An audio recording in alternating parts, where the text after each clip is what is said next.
Good evening, and thank you for joining us for this session on how to get back on track after disappointment in the job search. My name is Jody Hammer, and I'm the Career Services Specialist for NPCA's Global Reentry Program.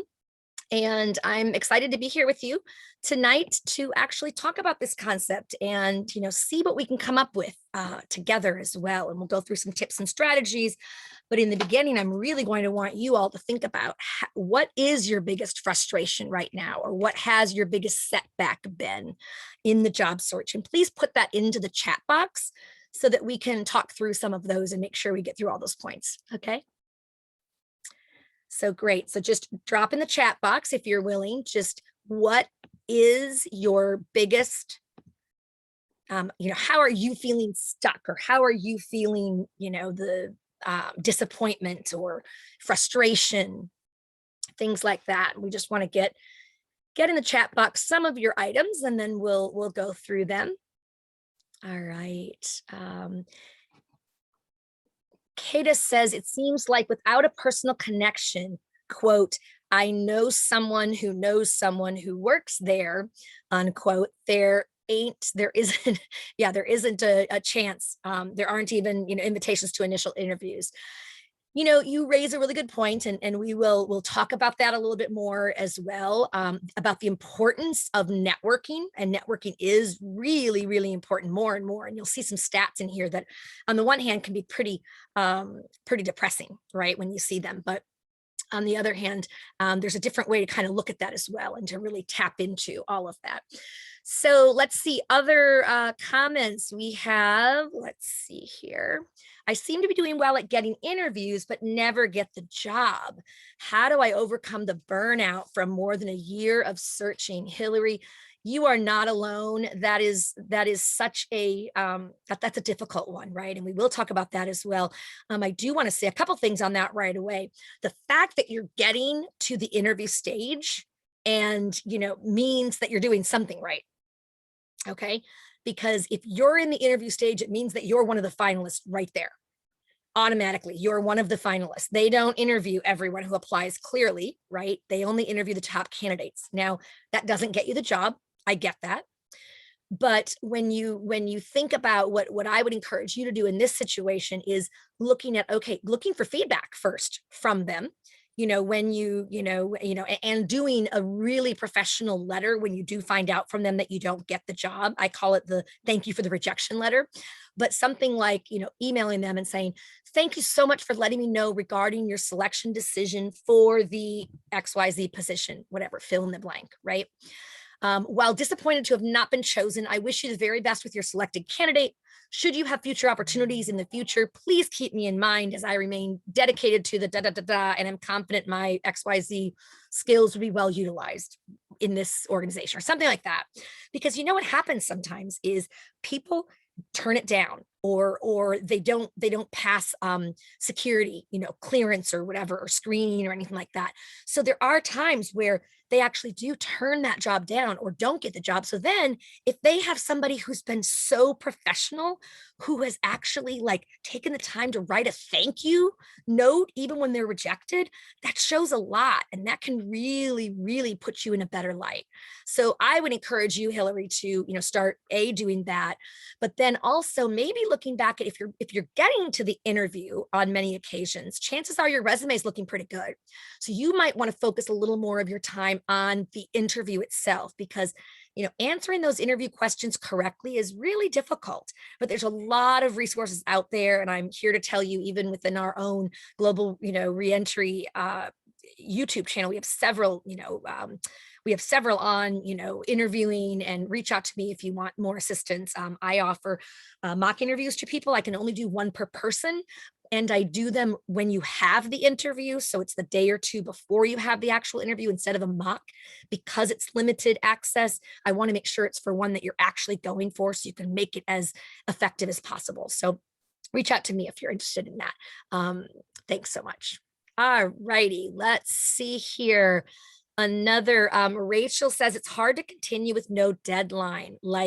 I don't know how long this will continue. Yeah, that is tough, right? Because you don't know when you're going to get that job. And I'm gathering, Rachel, I think, are you unemployed? So it's that hole where you're maybe that almost makes it worse, right? Because there's nothing to really even like, do while you're waiting. I mean, it's one thing if you're applying for new jobs while you have a job and you're maybe not as happy in your job, but you're knowing that eventually by applying, you're going to get something. But when you are unemployed and you don't know how long it's going to last, it's a lot harder in many ways. Yeah, so I think building in, and we'll talk about this in some of the screens, to come, but building in some, the steps that you're taking, right, and rewards, mini rewards, goals, things like that, that can help as well to get you on track, and even enlisting the support of others in that, which I'll talk about more. Let's see. Marcy says making it to the final interview after 3 stages and doing 7-hour final interview and not getting the position. Oh my gosh, Marcy, that's tough. Yeah. 7-hour final interview. That's crazy. But that's what happens sometimes, right? You probably had, and it probably was like an interview with this person and then that person and then that person and then the big boss. And it's almost hard to keep track of what you were saying, right? In those different interviews, they kind of all blend together. If it was, chances are it wasn't one interview that lasted 7 hours, but rather multiple, or maybe a test or things like that too. So, but I do recommend trying to get feedback. And like I said, follow up with them and thank them.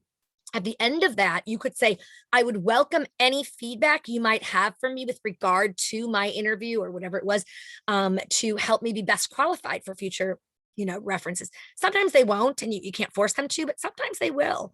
They might come back and say, you were great. It really came down to this other candidate and the other candidate had 3 years of additional experience in this exact field. So, it's kind of a no-brainer in that case, right? But that makes you feel good because it's nothing that I did, right? What did I do wrong? Why didn't they want me? It's all of those negative thoughts that oftentimes creep in.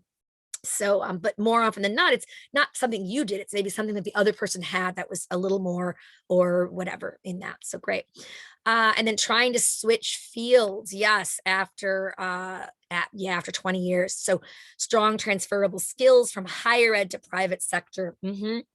And that is really important to make that case of the transferable, especially, for example, if you're coming out of higher ed. I'm not sure what your job was in higher ed, but if you were teaching, faculty, research, whatever, it's easy to get kind of typecast into that. And especially if you have that 20 years, on the one hand, if you've been with very few companies, that speaks to your, tenure, and your dedication.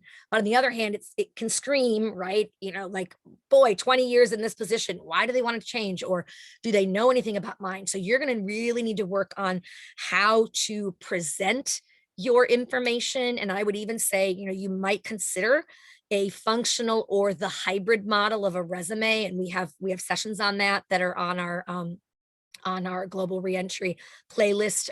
Danielle, if you can put those up, that's great. The link to maybe the playlist, that would be awesome. We've just restructured, so we are putting them into like 3 different playlists, and one of them is career, and then another is professional development, and then the third is, I believe, emotional health and well-being. So we'll you'll be able to find them easier. Great, but that's a really good one. And yeah, feel free to reach out to me if you want to talk more about that, obviously. Let's see here. Carol says, I'm struggling with breaking into mid-level management because I don't have enough supervisory experience. Yep. And that can happen, that oftentimes happens to people in Peace Corps when they move up in Peace Corps headquarters without being a supervisor. And then they get to their 5 years and they've got they're up to maybe an 11 or 12 or whatever, level. And they want to go for jobs that are going to be one level up, or at least that level.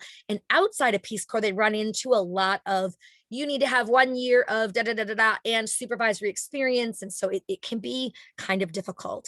What you need to focus on with your supervisory experience is the informal types as well. Did your department have an intern that they kind of shared? Maybe you weren't the end all supervisor where you would do the performance reviews, but you helped supervise their work and aspects. So you would really want to, plug your Peace Corps service, because chances are you had supervisory roles in that, maybe with regard to whether it was grants that you wrote, things like that, right? So really think creatively and outside the box with the supervisor, even volunteer type of experiences that you have. And maybe, you're affected by COVID and you're in this, yuck space where you're trying to get a job and you don't have a job right now. Doing some volunteer work and getting some experience that could even give you some volunteer, some supervisory experience. Doesn't matter if the experience is paid or unpaid. It matters if you have the experience. So think about those kinds of things as well. Okay. Let's see here. We do have some more struggling with, sorry, that one we just did. Let's go down a little more here. Yep. So Hillary, thank you for the guidance, the information. Most of the interviews have been for federal positions and I never hear back. So there's no rejection letter to apply to. That's really frustrating because it's supposed to happen. And it's part of, like, in the federal service, there's rules of how you have to do things, and you're supposed to be eventually. Now, many times it may take 6 months, which I'm not saying is okay, but it may take a very long time, but it's supposed to happen. But I've heard many situations where either it's fallen through the cracks or they haven't done it. And it's tough. And I don't know right now with COVID if they've been more lax on that. I don't know why, but it doesn't seem, to the job seeker and to myself, it doesn't seem like too much to ask to get just a letter that's sent out, an email that says thanks but no thanks, right? But it doesn't happen a lot, and I get that. So you can follow up with the personnel management or the director, whoever the hiring person, right, contact, and you can't make them respond, but you can do that probably up to 2 times. Like, try it and then wait a week to 10 days. If you still haven't heard anything, try it one more time. And status and follow up, put make your subject line, status follow up, RE XYZ position and the vacancy number, right? To make it easy for them to contact you and to know what you're contacting them about.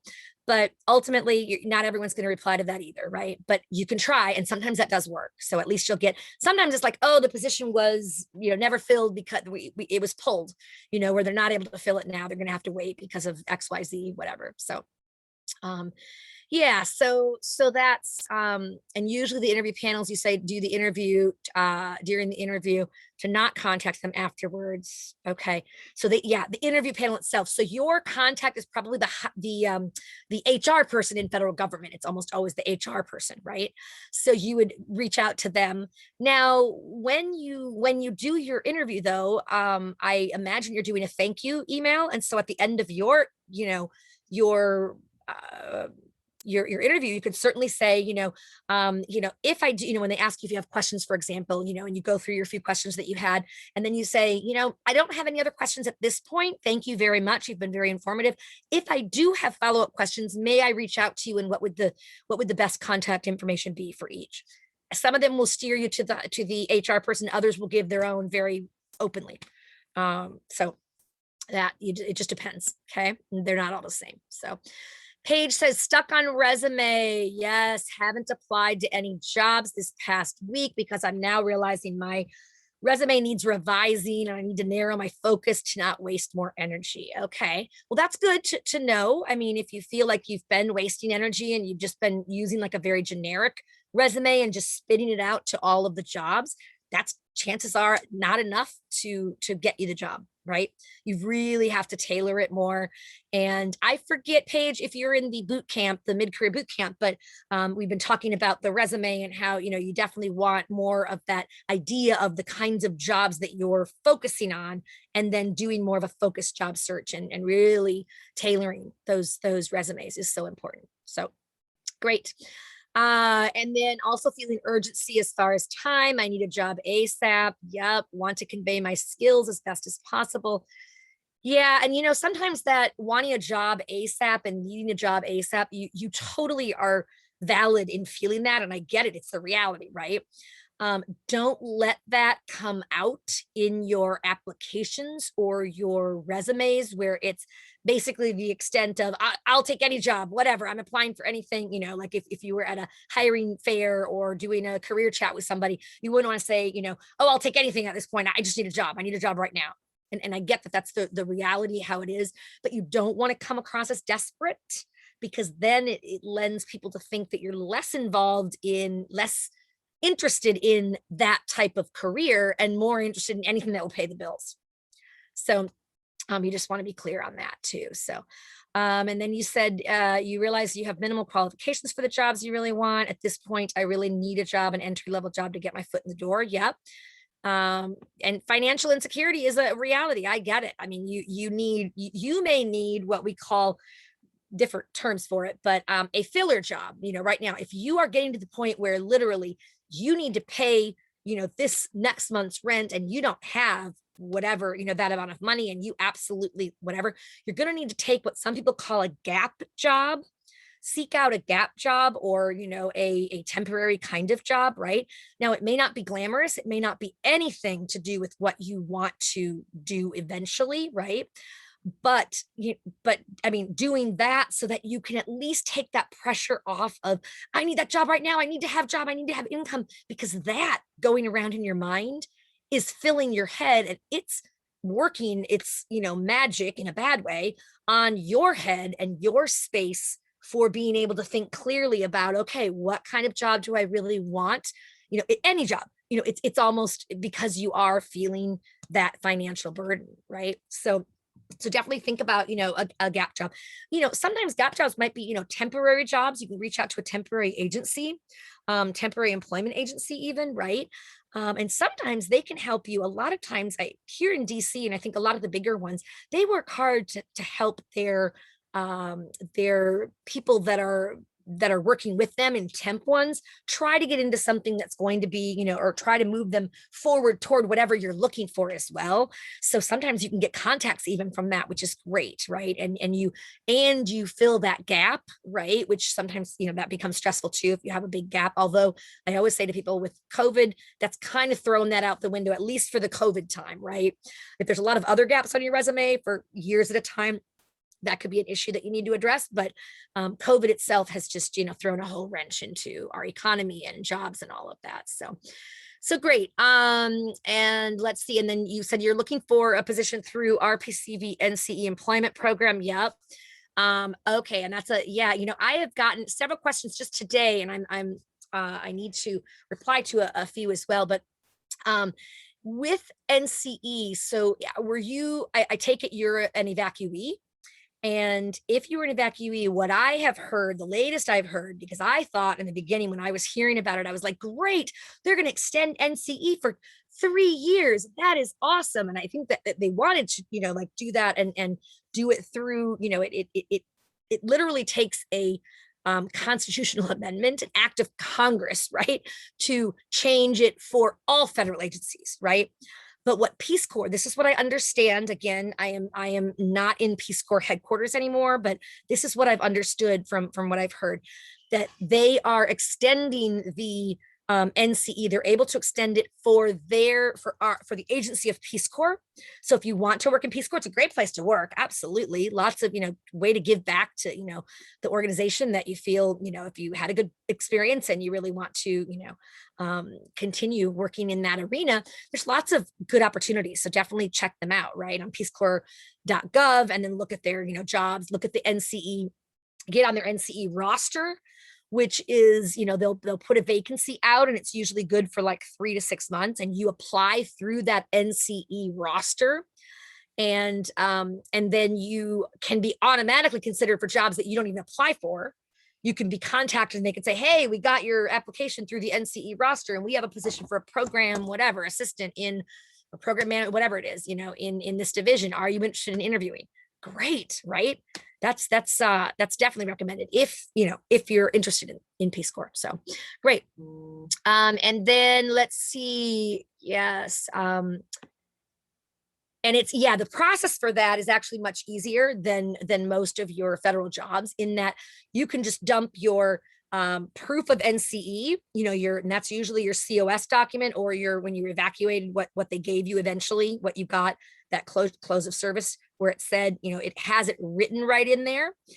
So, and then your resume. So it doesn't have to be going through all of the USA job steps with, the questions they have, whatever. They might have a few questions of like what kinds of jobs you would want to be considered for, but it's really pretty easy. So I would encourage you to look at CareerLink to get more information on that.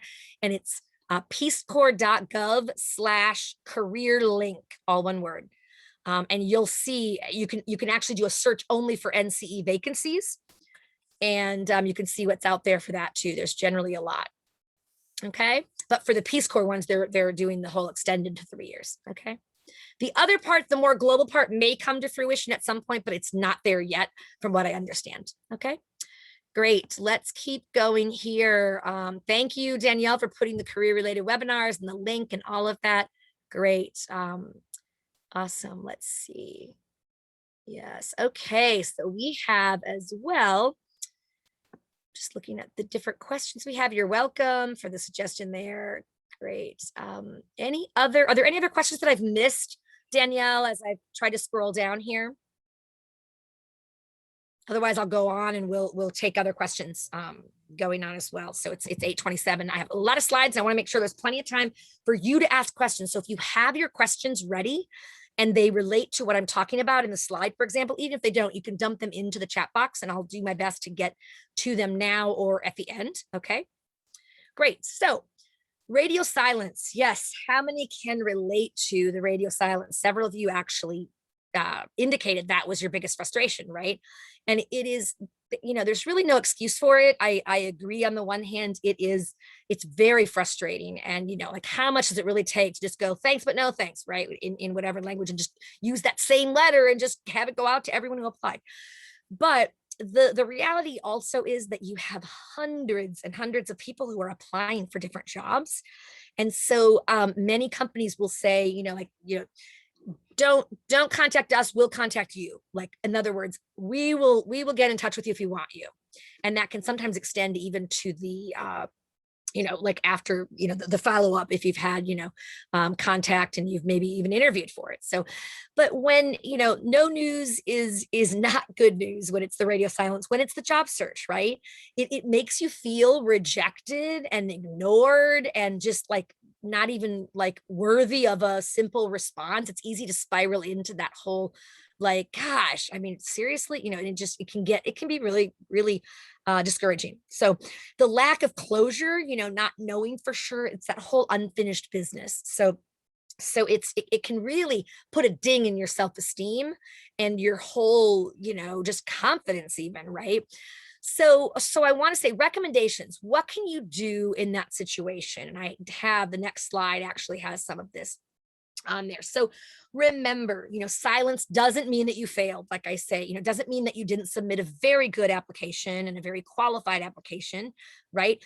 Many positions, like I said, have so many people that are applying, and so other positions will have somebody in mind. A lot of positions may have somebody that's already somewhat in mind, and they're doing their like due diligence to see if there's somebody else that really comes out, way overqualified over that person. But in those kinds of situations, and you don't know when that's the case, it's unfortunate they don't say, we have a candidate, but if you're better, we'll consider you. I mean, of course, they're not going to say that, but just know that, right? That it doesn't necessarily reflect on you being not good enough, or like that you're not worthy of even a callback, all of that, right? It's that they may have someone pre-selected, and so that's kind of that proof of the importance of networking.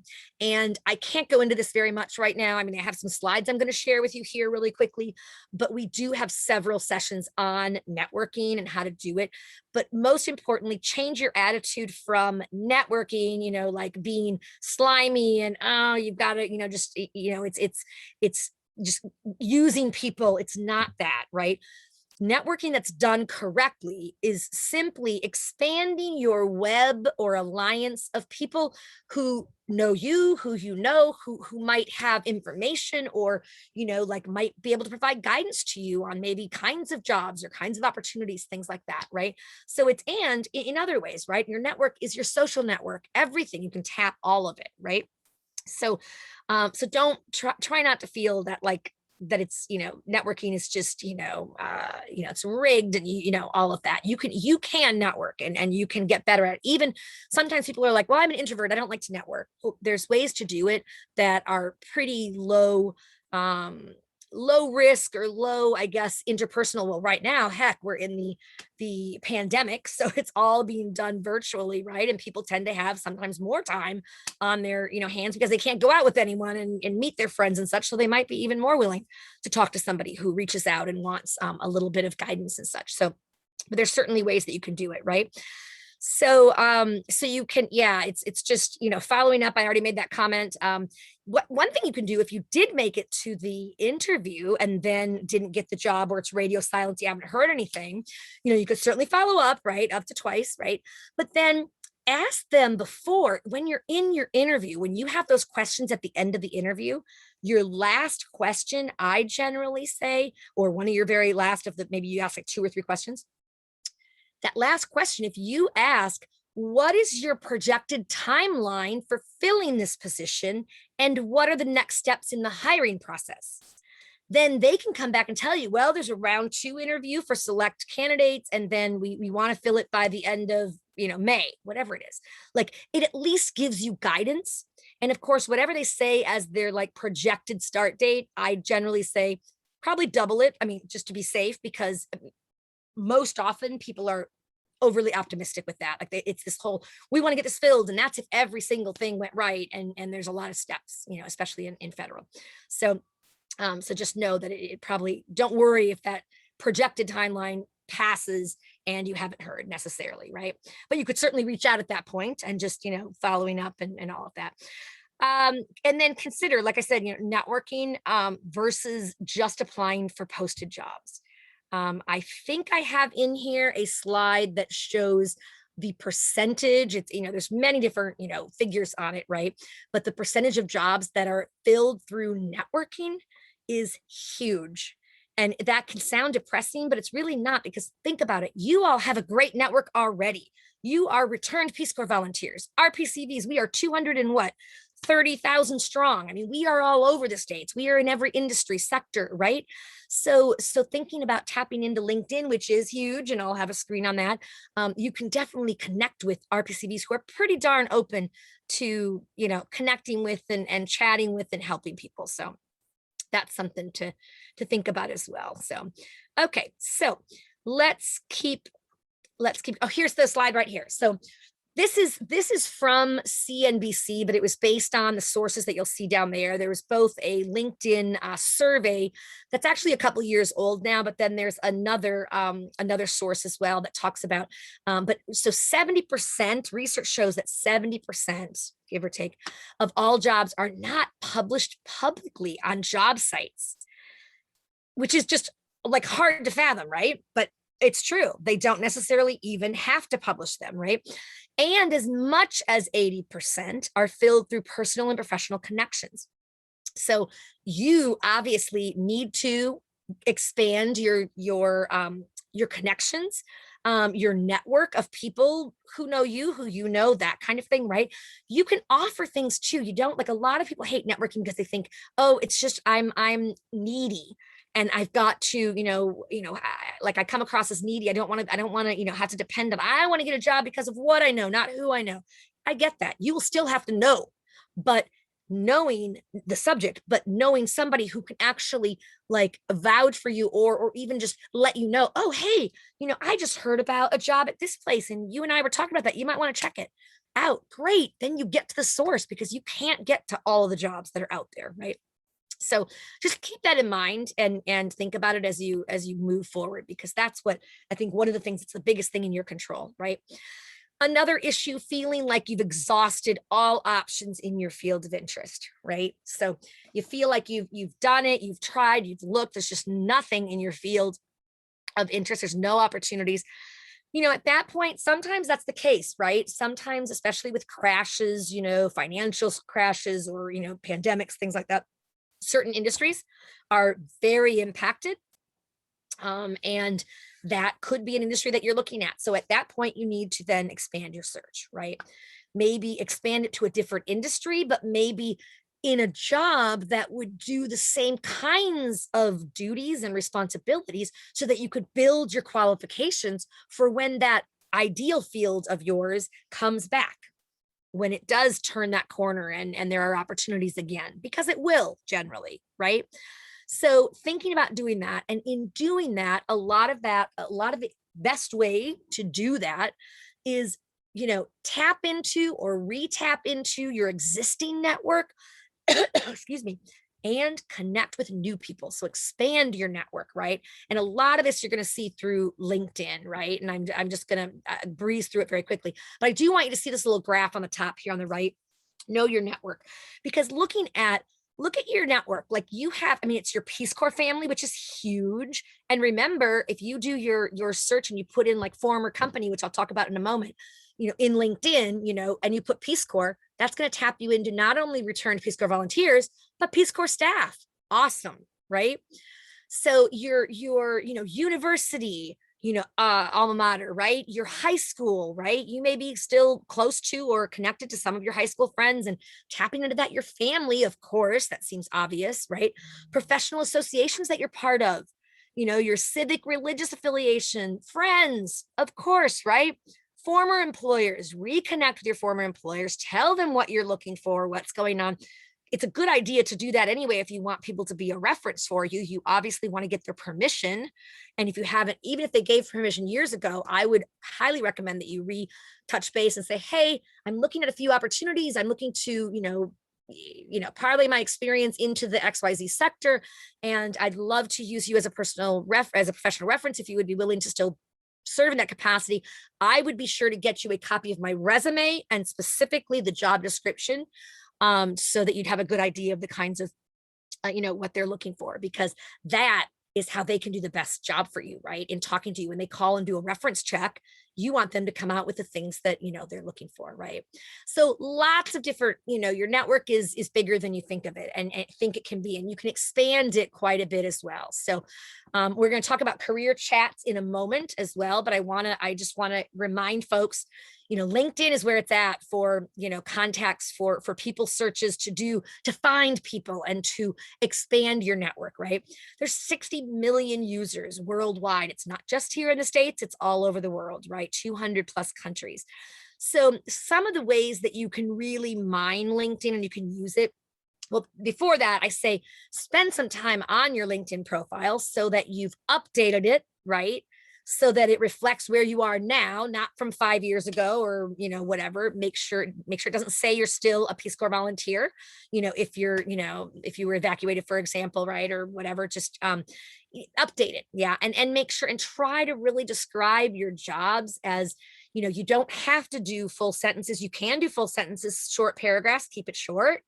To explain what your role was and what the company was, that kind of thing. I would strongly encourage you to put maybe a profile on, like your tagline is going to generally default to your most recent position, but you can actually customize that. So you can put some different things. So it might be project manager / or project management / research and development, whatever it is, like it could be your, skills, that kind of thing as well. Okay. And then you can do the people searches, which is what I talk about with where you can do the search, and you search for, using the filters.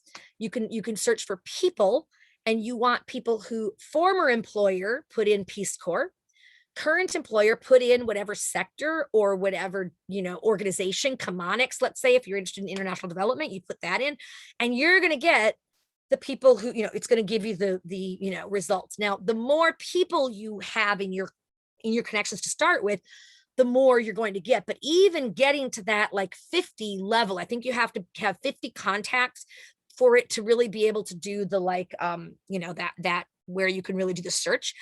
But you can get quite a few, because you think about that whole 6 degrees of separation. It's amazing, like who I know, and then they know, and then they know. It just blossoms and becomes this huge, you get quite far out, and it's great, because oftentimes you can get to companies that, you didn't think you'd know anyone, and you don't know them firsthand, but you can reach out, right? So when you find the results that come in, make sure that you don't just click on it there. And here's why. If you're doing the free version of LinkedIn, which is perfectly fine for a job search, in fact, I recommend that. I have that version as well. You don't need the premium version that they'll give you like 1 free month of, and then they'll charge you something like, I think it's like $30 a month or something. It's a lot. but it's good for recruiters because they have certain functionality in that. The benefit for RPCVs or any member with premium, of course, is that you can do unlimited searches. So when you pull those all up, you can just click on them and you can just as many times as you want, and it won't limit you. Whereas if you're in the free version, I don't know how many you can do free per month, but if you get to a certain amount, it'll then say you've reached your maximum, right? But here's how you get around that.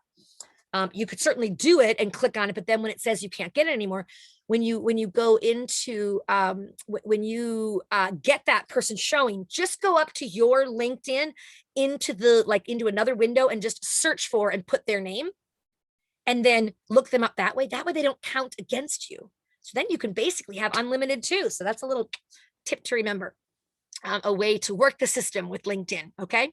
And not have to pay the premium amount. So now some of you might have a lot of time on your hands, and there's no problem if you want to activate it for 1 month, but just be really sure that you deactivate it, because otherwise it starts charging you with that auto credit card that you put on file. So just be careful with that. But there's always, when you ask your connections, when you find those and you want to do I want to invite them, never choose the auto, because what it'll say, the auto version, if you always personalize it, I guess is what I'm trying to say. Always personalize your invitation on LinkedIn to say something like, if you have a connection through Peace Corps, say, hey, I'm a fellow RPCV having served in Ecuador. I'm moving to the Cincinnati area, or whatever it is, blah, blah, blah. I would love to connect with you professionally, or I'm exploring opportunities and whatever, and would love to connect with you professionally. Just putting something really short, right? Then when they accept, then you go back and say, thanks for connecting with me, because they ultimately did. You extended the invitation, but they connected with you. So thanks for connecting with me. As a reminder, I'm an RPCV from Ecuador, and I'm currently exploring the blah, blah, blah sector.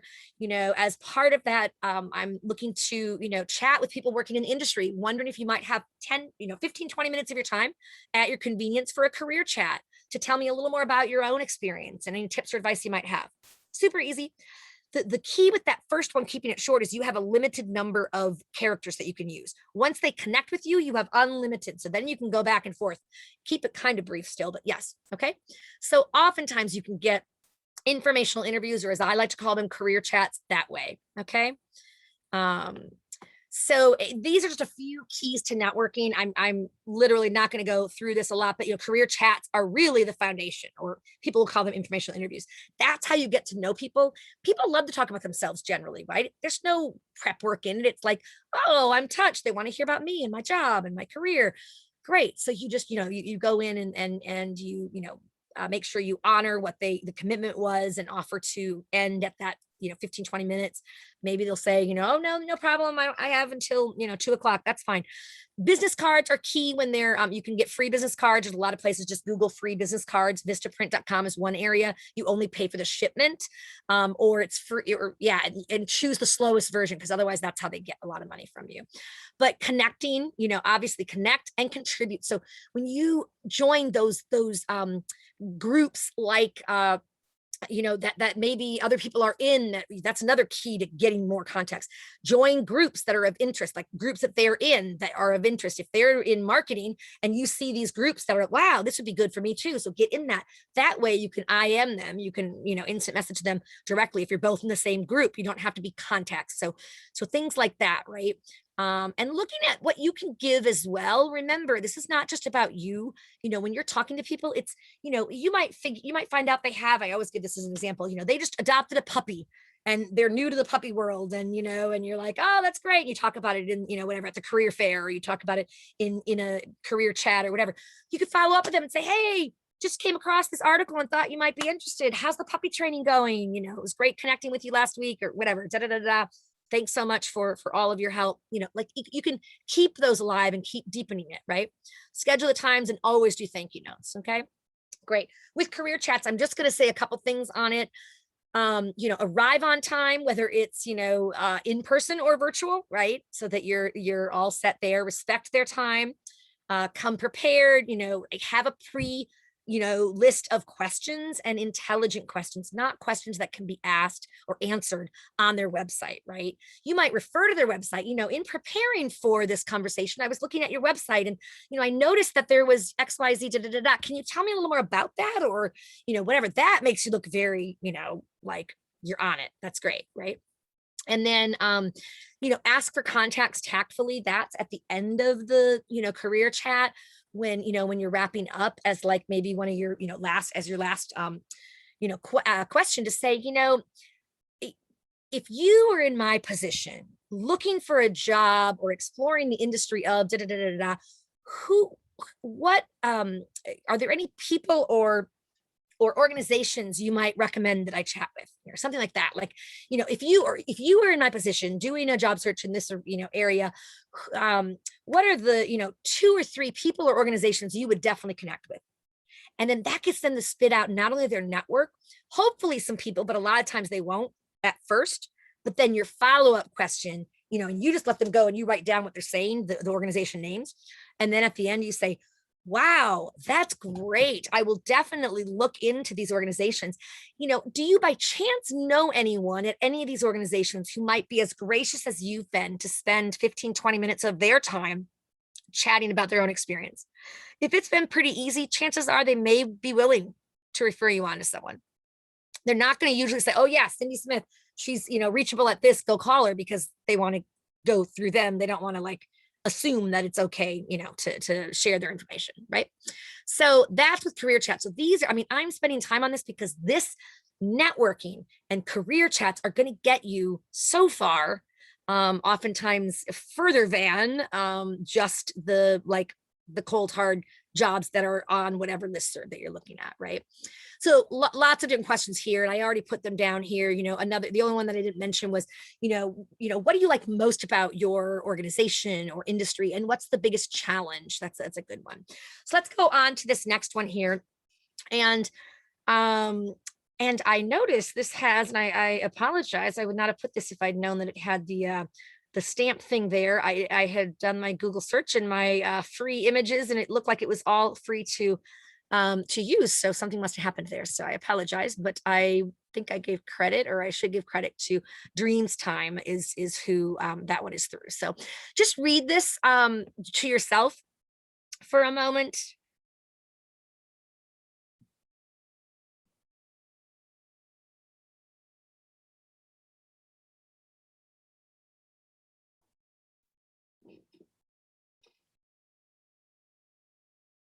And then I want folks to raise hands. You can do the little reaction, raise your hand if you want, or however.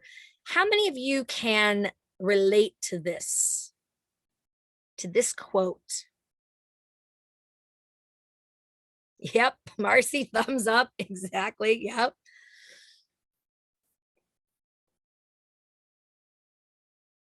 And I venture to say, yes, several others as well. It is, job search fatigue is a reality, right? And it's not just the physical exhaustion and exertion that is, that just, makes you so fatigued, but it's also the emotional exhaustion. And oftentimes it's more of the emotional, right? Some of what we've already been talking about tonight, right? Some of that, like what's going on, I'm not hearing back, are you losing steam because you're not even that excited about the jobs you're applying for, but you're doing it because you've got to get a job, right? Or maybe you are working and you're exhausted because you're having to spend every moment at night trying to find a new job to get you out of this job that has you feeling so down, or all of that. So it's tough, right? And so it's identifying, right, like the cause. What is it about, what is it that's really causing my job search fatigue? Is it that I'm not hearing back and I'm feeling the ding on my self-confidence? Is it that I'm just physically tired of having interviews and having to go through 1,010 steps for one job and then not ever hearing? Is it, like trying to isolate what is it that's causing it? And then most importantly, it's, how do you get out of that, right? So, how do you take that first step and work on getting out of it?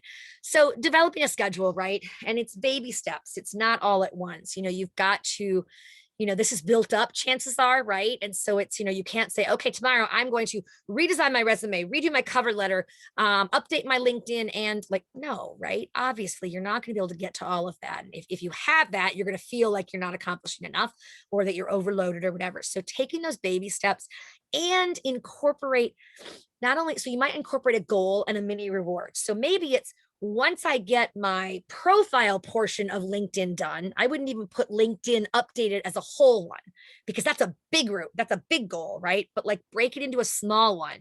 Once you've gotten your profile and maybe your most recent job and stuff or whatever it is done, then you have some mini reward where it might be, I don't know, what's your guilty pleasure? Is it, not binge watching, but watching, an episode or whatever of something on Netflix, or is it getting out and taking a bike ride, which by the way is going to help you as well, because getting outdoors, getting exercise, all of that, I know everyone hears it again and again, but that's going to also help you feel better when you take time to take care of yourself, right? There's a little bit more on that in a few slides here.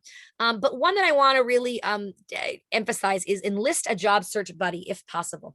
That could be somebody you met at these types of webinars. It could be somebody that an RPCV, another RPCV that's also an evacuee that's going through the same kind of thing. Maybe they're doing a job search.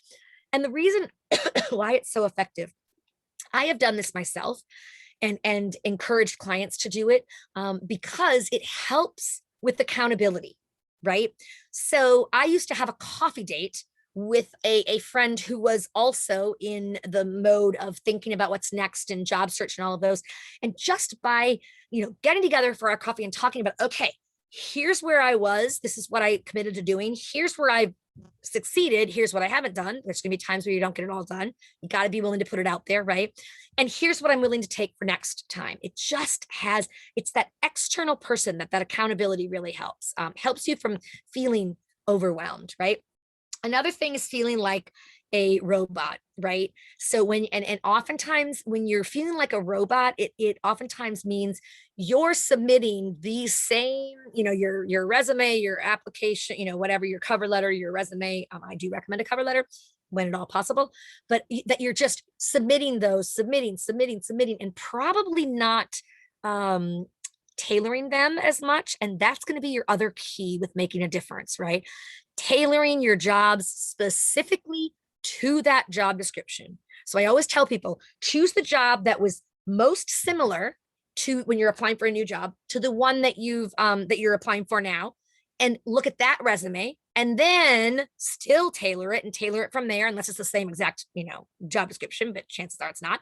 So tailoring from there to save yourself time. I'm all about saving time and increasing efficiency and effectiveness, because that's the kind of thing that gives you then more time to breathe and be at peace and open and doing something else other than this. And I don't want to say stupid, but the frustrating and seemingly stupid sometimes and senseless application process that I know feel really, really difficult. So consider maybe maybe tailoring more, and then revamping maybe your resume. Maybe you're not really getting at, maybe the resume you're using isn't really getting you far enough. I don't know. Consider, are there, hopefully not typos and things, but really get it reviewed, right?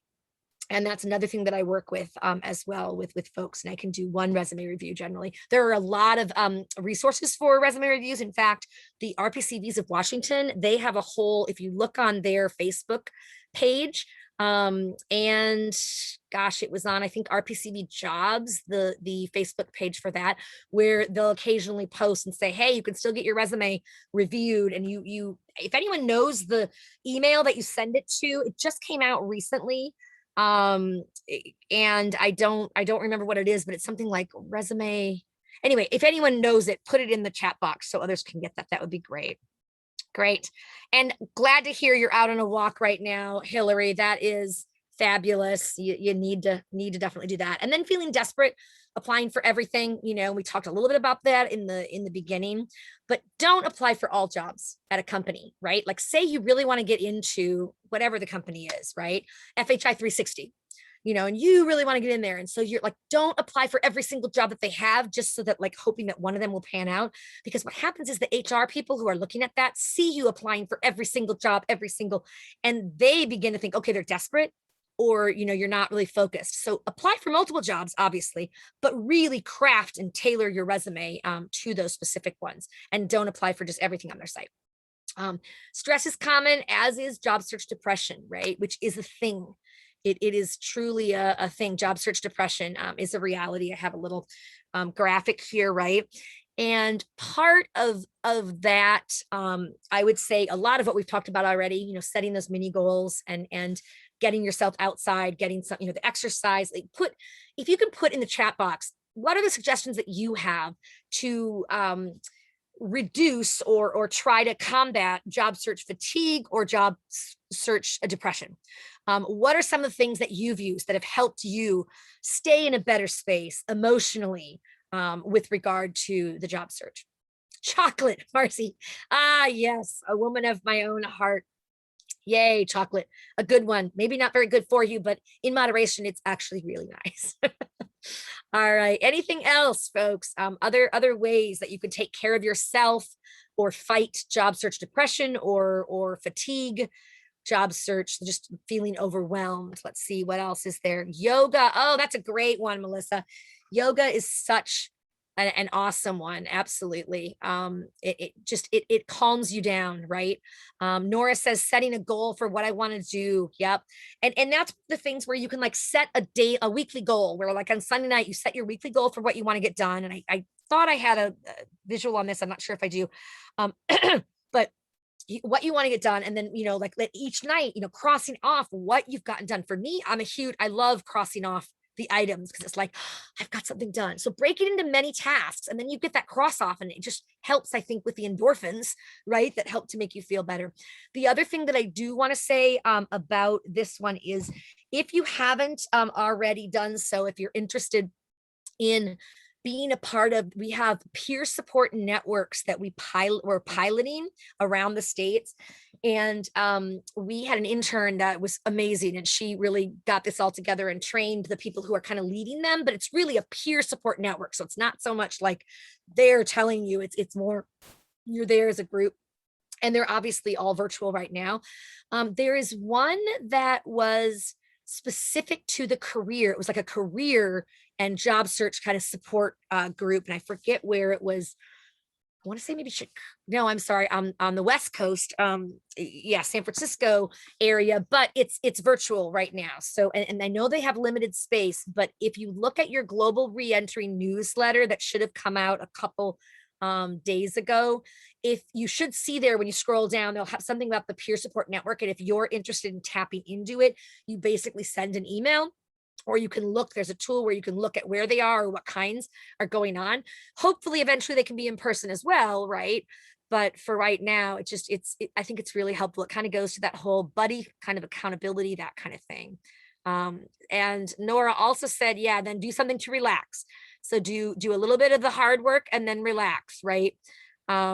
Hillary, great. Glad you identify with having a job search buddy. Makes a big difference. Yep. And I too am a verbal processor. So it's great for me to help process, through that, so yeah, I definitely can relate to that. So, Kata or Kata, I'm not sure how you pronounce that.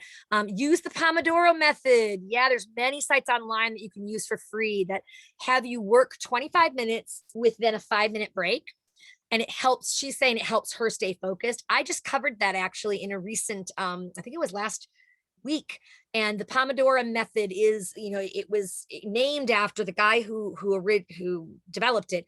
He had one of those Pomodoro tomato like timers, and he would set it for 25 minutes and then 5 minutes for a break. But there's many online free ones, like Kata is saying, that can help you with that. That's one of the approaches, right? There are, there's some methods that will have you do the most difficult thing first. Others will have you do the baby step, little things so that you feel better about getting something done. So great. So wonderful.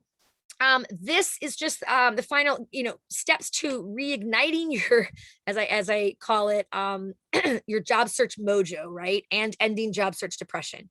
So, create and follow a weekly schedule, stepping outside your comfort zone. So I get it that not everyone loves to meet new people, right? Introvert, extrovert, right? They recharge differently, right? I am an extrovert, very much of an extrovert, and I recharge by meeting people, by right, by being with people. Whereas, some of my friends and family are definitely more of the introvert. There's not one that's better or the other. It's just, how do you recharge? They recharge by quiet time, reading, something like taking time alone. It's just a different way of being. And there's, you just have to know what yours is and then work on it. So maybe meeting one new person per week, virtually or in person, whatever the case may be these days, right? And then spend more time on less jobs. That's what I was saying. Don't apply for all the jobs, or just it's not a numbers game of like, I'll apply for, just throw the same resume at the wall and something will stick, right? It's not that. You want to apply for less, but really focus so that you can really tailor and do a great job on them. Great. Maybe learn a new skill every week, especially if you're moving into an industry where it's a little bit different than what you've been in. And maybe, there's technical things like they're going to have. Maybe it uses different parts of Excel that you may not know, pivot tables or something like that, right? Or maybe it's Trello, for an organizational system, right? Slack for a channel. Something that you're learning is great, because then you have more skills to take. And then we said, take care of yourself. We've already talked a lot about that. And I've already asked you other things. So that's great. So at this point, I want to take a few minutes. If there are any additional questions, folks can either unmute, or if there's anything in the chat box that I've missed, Danielle, please let me. Oh, I see Nora said, I learned from your other workshop about using a hook at the start of my cover letter. And I think that worked in getting interviews. So thank you. Oh, great. I'm glad it worked for you. Awesome. If anyone else is interested in that one, it's a cover letter workshop that would be on our YouTube channel on Global Reentry. The YouTube channels that I think Danielle put in earlier, the one that's the career one and the plain one. And like I said, we're in the middle of reorganizing those. So a few things may not be there yet, but just reach out to me and let me know. If you need. It's jody@rpcv.org if you need to reach me. Okay. Let's see, one new message here. Oh, good. Someone's sharing. I love it. Professional development. Oh, okay. This is the right. These are the playlist for the professional development one, and then the career related. Great. Thank you so much. I appreciate you putting that in there. Are there any other final questions that you want to ask? I have a few more minutes. I do need to run within the next 5 minutes or so, because I have another workshop. I'm actually appearing as a guest on a late night workshop. So any other questions? Kata, thank you for the comment. I appreciate that. Feel free to, as I said, unmute if you want to ask, or thank you, everyone. All right, well, I'm going to end sharing here. I'm going to stop sharing, and then we can see if there's anything else.